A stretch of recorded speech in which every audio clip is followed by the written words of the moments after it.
प्रियंका डॉक्टरी की पढ़ाई कर रही थी, लेकिन उसकी सास कोकिला को उसका डॉक्टर बनना बिल्कुल पसंद नहीं था और वो जानबूझकर उसे घर के कामों में उलझा कर रखती थी।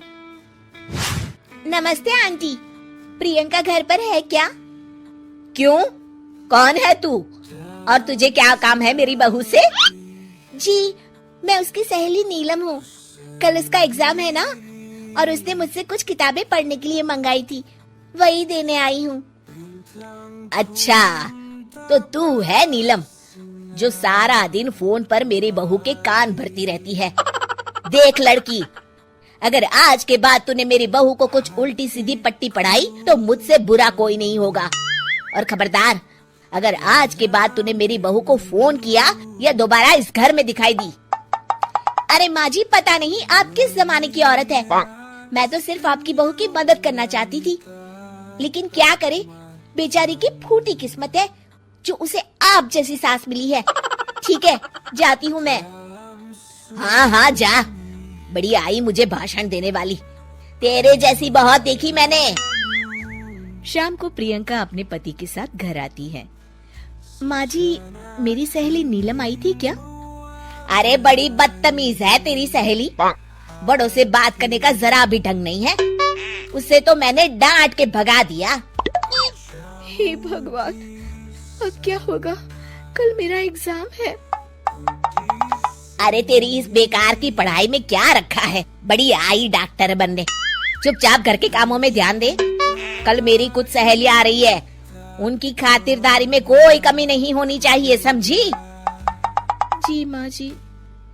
प्रियंका की सास मुंह फुला के वहाँ से चली जाती है।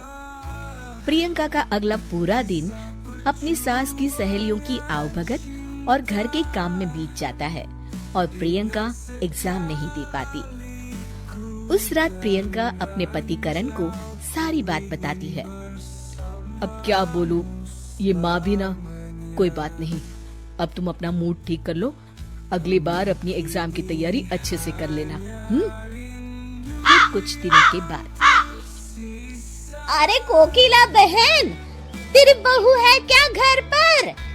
अरे क्या हुआ भारती, तू इस तरह लंगड़ा क्यों रही है? अरे क्या बताऊं कोकिला, सीढ़ियाँ उतरते वक्त मेरा पैर फिसल गया और मैं नीचे गिर पड़ी। मेरे पैर में बुरी तरह सूजन आ गई है, इसलिए तेरी बहू से दवा पानी कराने आई हूँ। मेरी समझ में नहीं आता, लोग छोटी छोटी बातों को लेकर डॉक्टर के पास क्यों भागते हैं? अरे बस तेरा पैर मुड़ गया है ना, ला अभी खींचकर सीधा कर देती हूँ। ला दिखा तेरा पैर। कोकिला भारती का पैर पकड़कर जोर से खींचती है। मर गई रे, मेरा पैर। अरे क्या हुआ, आराम मिला? अरे कोकिला, एक तो मेरा पैर पहले ही टूटा है, कहीं ऐसा ना हो कि मेरा पैर किसी काम का ना बचे। रहने दे तू, अब मैं चलती हूँ। भारती वहाँ से चली जाती है। थोड़ी देर के बाद प्रियंका घर आती है। अरे कहाँ मर गई थी सुबह से? माँ जी, मैं अपनी किताबें लेने गई थी। प्रियंका अपने कमरे में चली जाती है। अच्छा, इन किताबों ने इसका दिमाग खराब कर रखा है। ये किताबें ही सारी मुसीबत की जड़ है। क्या रद्दी पेपर, लोहा, प्लास्टिक, खाली बोतल।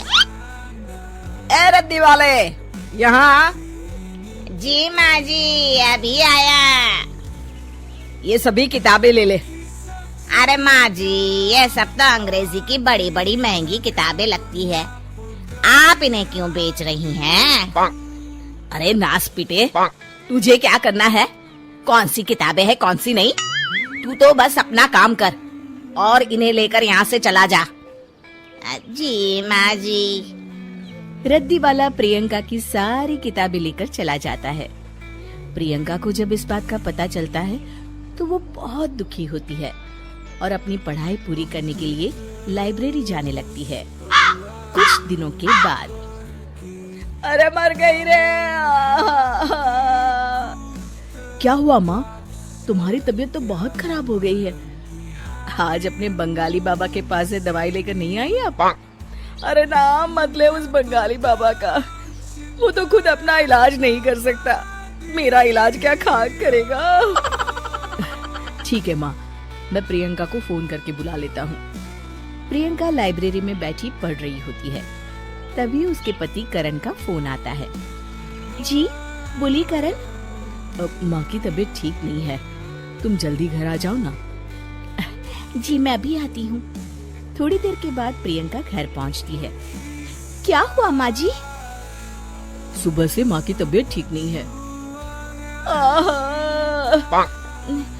फिक्र मत कीजिए माँ जी, आप मुझे एक बार अपना चेकअप करने दीजिए, सब ठीक हो जाएगा। अच्छा ठीक है बहू, जैसी तेरी मर्जी। प्रियंका कोकिला का चेकअप करती है। शुक्र मनाइए माँ जी कि आपकी बीमारी वक्त रहते पता चल गई है, वरना आपका ये इन्फेक्शन फैल जाता और लेने के देने पड़ जाते। प्रियंका अपनी सास को एक इंजेक्शन लगा देती है और कुछ दवाइयाँ खाने के लिए दे देती है। अब आप एकदम ठीक हो जाएंगी। कुछ दिनों के बाद कोकिला पूरी तरह ठीक हो जाती है। अपनी बहू के साथ किए गए गलत व्यवहार को याद करके कोकिला को बड़ा बुरा लगता है और वो अपनी गलती का पश्चाताप करने के लिए अपनी बहू को उसकी किताबें लाकर देती है। मुझे माफ कर दे बहू, अगर तू सही वक्त पे मेरा इलाज नहीं करती तो पता नहीं क्या होता। अरे माँ जी, आप ये कैसी बातें कर रही हैं? मैंने जो भी किया वो तो बहू होने के नाते मेरा फर्ज था।